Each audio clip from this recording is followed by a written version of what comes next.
like it was very, very bad stand up, but the first few gigs went well. Yeah, so yeah. like as he sort of, It was good, bad though. What do you mean? Your first stand-ups was good, bad. Yeah, it's like open spot good, which is professional. It wasn't bad. You're No. like, oh shit, why is he still going? It's like, oh, he's good, bad. Do you remember your first joke that you did ever on stage? Yeah. So it was an improv one, and it Ooh. was terrible. Like it was really bad. Yeah. So it was the day. It was Sunday, the 27th of June, 2010, and it was the day Germany beat England in the World Cup knockout round when Frank Lampard scored, and it went over the line. Yeah. But like never. And back then, I it's well documented on this. I'm sort of disillusioned with international football and don't really care about England at all. Back then, that wasn't the case, and I'd been that day to watch England play Germany at the St. Margaret Mary Social Club, and I made a joke about that. I remember it. I was like, I said something like, a lot of talk today about, this is so bad, a lot of talk today about the need for goal line technology, but I've got a bit of technology I've been using for years, and it's called fucking eyesight. That goal was 2 yards over the line, you gang of German bastards. Fuck off. That's just you moaning outside a pub. It got a round of applause. What?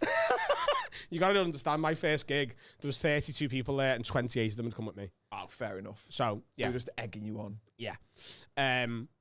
Yeah, that was the first thing I ever said on stage. I had a routine about a fictional paedophile called Uncle Charlie. Oh my God. I had... So, there's a comic who has never liked me, who for a while... Oh, there's loads, mate. No. There's fucking loads of them. Of course there is, but there's one in particular who you sort of know who I'm talking about. You were quite close at one point. And she sort of hated me from the off. And I never really understood why. What? Or he. No, she. Okay. Because I had some really bad misogynistic jokes when I started. Just stupid ones. Yeah. Like one of them was... I'm single, all my mates have got birds. The only bird I've got just sits in its cage all day making fucking noises. She calls it the kitchen. It was so, but it worked, but it was so bad. I used to have one about a homeless person, a fictional homeless person who was like slagging me off because of the way that I dressed. I was like, a fanny smelled like a half-eaten packet of Skips. Yeah, I remember you had that joke, yeah. Half-eaten, as if it changes smell halfway through the pack. Brennan, one of your jokes I remember constantly. What is it? Constantly when I'm playing FIFA. It's the "Come on, boys" one. Oh yeah. Come on, boys, you do what, mate? That was my first bit I'd ever I'd You written. did that on the Apollo, didn't you? Yeah, they made me do it. Yeah. 5 or 6 times a week. That is in my head. You do what? It's mad. That's my garlic bread. Yeah, for me it is. My out. It's weird if someone says "come on," or I'm like, "Oh, you do what?" That was the first bit where I'd gone, I've written a bit, because before then it was just like, oh, I look like I'm in Wham. Oh, dear. Not really. Like, the first bit I felt like I had was me Nelson Mandela routine, the two girls on the back of the bus. Yeah. Yeah. Was that the one where it's like, who's he play for City?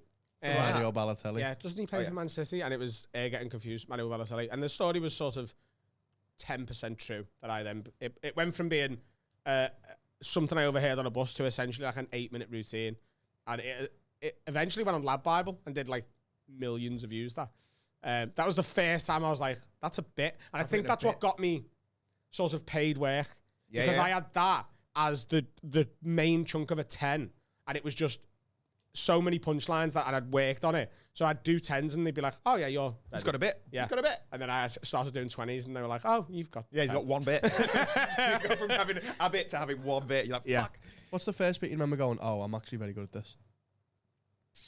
The first bit that I felt like, oh, comics who are better than me would be happy to have this was the Victoria's Secret routine. Yeah, it's probably your best routine. That's why. Yeah. That was the first time I went, oh, this is a level above what I've written before. Yeah.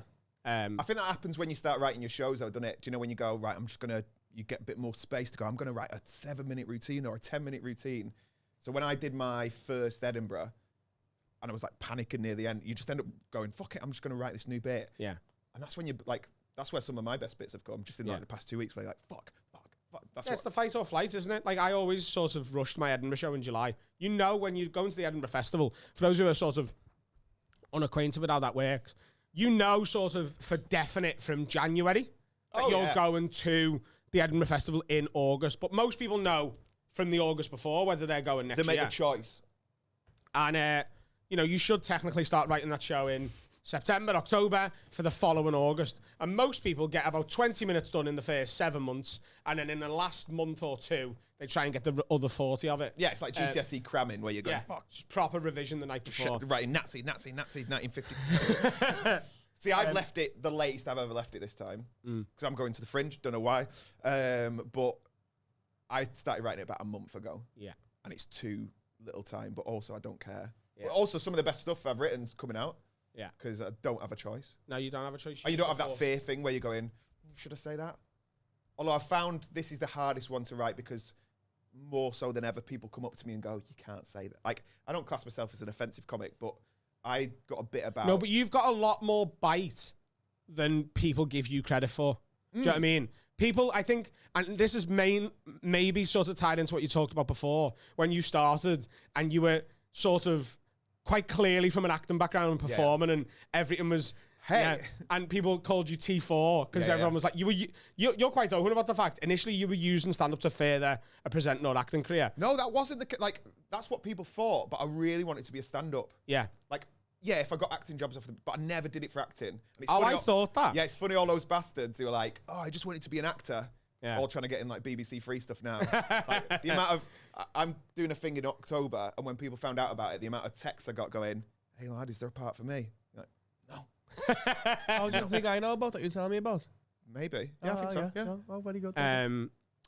Yeah, but yeah, I can be harsh, but put on like a cheeky... You get away with it because Yeah. it like you come across as so non-threatening on stage and everyone's mate, and then you'll just say something horrible to a woman, and everyone's like, "Yay!" I can't remember who it was. Someone like Rob Rouse was like, you're one of the few comics in the country that can call a bunch of women slags and get away with it, and they love you more. And I went, that's the goal. That's the one I want. And to all those slags out there, call me. Especially Jenny. yeah. But yeah, so I had a woman come up to me the other day. I've got this bit about feet being fat or being fatter. And she was like, you can't say fat. Yeah. I was like, why? She said, because it's a hard word. She was fat. She was well fat. You can't really claim the word fat. But also, it's about, I'm a bit fat now. It's about what you think, your body. You're the fattest I've ever seen you. Yeah. Especially in this. Yeah. It's a large. Yeah. And also, fat people don't like sharing stuff, so it's our word, isn't it?